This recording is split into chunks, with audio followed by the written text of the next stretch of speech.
Saudaraku yang dikasihi Tuhan, tak habis-habisnya Tuhan memakai kisah Natal untuk mengajari kita memiliki kehidupan seperti yang Yesus hadapi dan cara Yesus menghadapinya. Mari kita lihat kali ini di dalam kitab Matius 2 ayat 13-15, lalu nanti melompat ke 19 dan sampai 21. Setelah orang-orang Majus itu berangkat, nampaklah malaikat Tuhan kepada Yusuf dalam mimpi dan berkata, "Bangunlah, ambillah anak itu serta ibunya, larilah ke Mesir dan tinggallah di sana sampai aku berfirman kepadamu, karena Herodes akan mencari anak itu untuk membunuh dia." Maka Yusuf pun bangunlah, diambilnya anak itu serta ibunya malam itu juga, lalu menyingkir ke Mesir.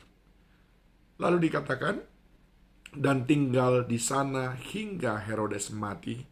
Hal itu terjadi supaya genaplah yang difirmankan Tuhan oleh Nabi, "Dari Mesir kupanggil anakku." Lalu ayat 19-21.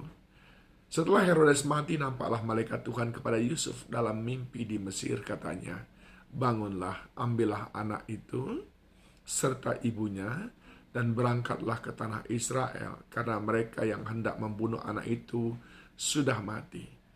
Lalu Yusuf pun bangunlah, diambilnya anak itu serta ibunya dan pergi ke tanah Israel.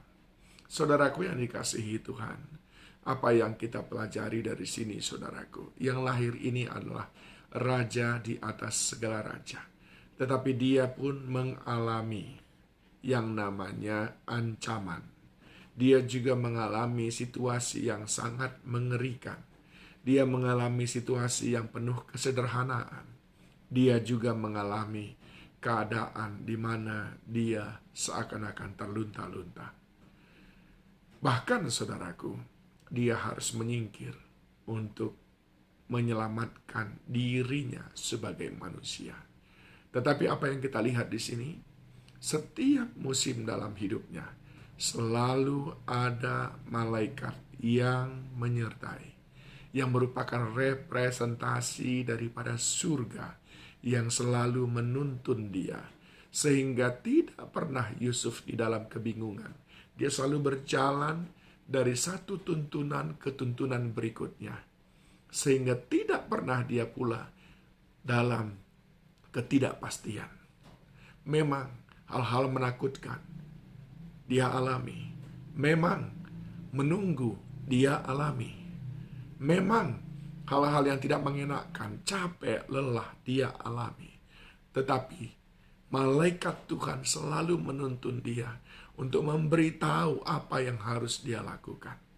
Sampai akhirnya apa yang dikatakan oleh ayat yang ke-19 tadi, bahwa setelah Herodes mati, nampaklah malaikat Tuhan kepada Yusuf dalam mimpi di Mesir, katanya, "Bangunlah."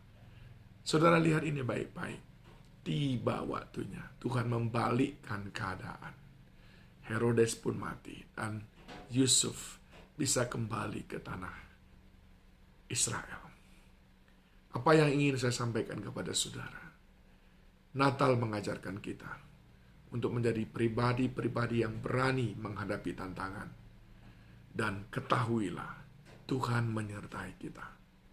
Sekali lagi, Natal mengajarkan kepada kita, jangan menjadi orang percaya yang cengeng, yang maunya yang mudah-mudah saja.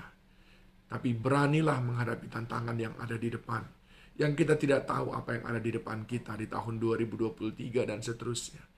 Tetapi, bukankah yang lahir itu Allah Immanuel, yang selalu menyertai kita? Yang kedua, jangan andalkan hikmat manusia, kekuatan manusia saat ancaman tantangan itu datang. Andalkanlah Tuhan dan hanya perkataannya saja. Bukankah di dalam Yesaya pasal yang ke-9 ayat yang ke-5 dia berkata, "Dia adalah penasehat ajaib, dengar nasihatnya, maka engkau akan aman sekalipun melewati badai topan, lembah kekelaman, engkau akan terpelihara." Dan yang terakhir, saudaraku, sabarlah menantikan waktunya Tuhan.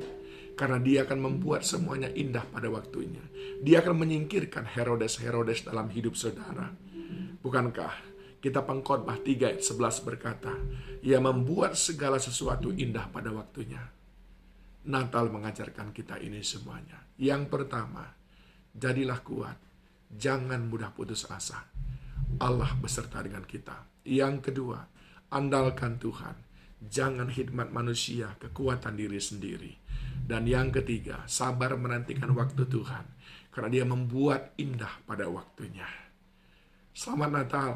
Tuhan memberkati saudara.